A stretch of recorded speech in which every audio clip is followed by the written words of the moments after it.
to wake up one morning to be intimate with your spouse, and then for that person to call you, you go through the yelling and screaming and all that. So why did you stay? Because, number one, I was a pastor. I had already suffered through failed marriages. I was on my third marriage. So it's failure. It was a combination. Because I failed my last relationships. They were over. I'm in one now. Even though the man said she had been over his house and took my money out of my account to buy him food, and he saw me washing my car, and it brought out anger where I wanted to do stuff to him, but yet she got a reprieve. I mean, I yelled at her. I went off. So why did you forgive her? Somewhat. Because I didn't want to walk. I love being married. I love being married. So the actual relationship of being married, not exactly the person, but the institution of marriage, the office of marriage, would meant a lot to me. And I had failed some marriages because of immaturity, my very first one, and we're still friends now. And to be real, was I made excuses to stay because I didn't want to be a failure. And then that turned inward because it became anger and rage. And, the arguments were hot and heated, because you were hurt. And I got physical, and I was wrong on occasions. And, and then for that person to call you and tell you what they're doing with your spouse, I'm that kind of dude, I don't look like who I am.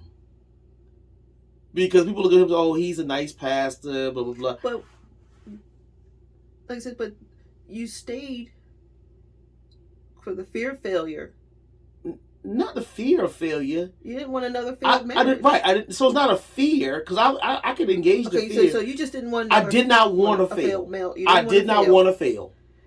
Would you say you still loved her even though she did what she did? You still loved her.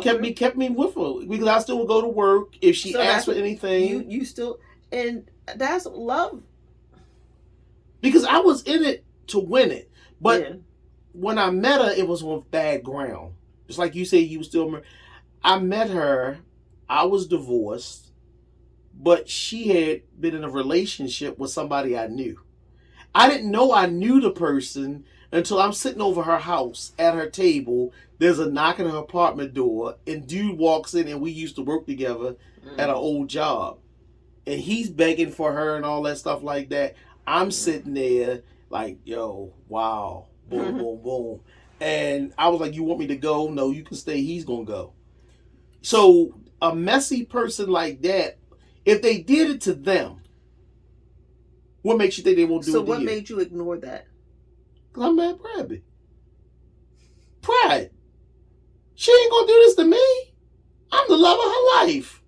I made her say, and this is real talk, because, you get prideful, like, it can't happen to you. So that's another reason why people will stay in a bad pride. Yeah. I think pride is the biggest, because we don't want to admit, and you'll go in your family and smile and all that stuff. Then you got the yammy whammies. They the ones that be like, oh, he's so bad to me. But you don't make no effort to leave. You'll tell your family. And your family will go load up the truck, get the shotguns, all that stuff. But you're not making the effort to move forward. So all you are is a wet crybaby. Crying all the time. Am I right or wrong? Yeah.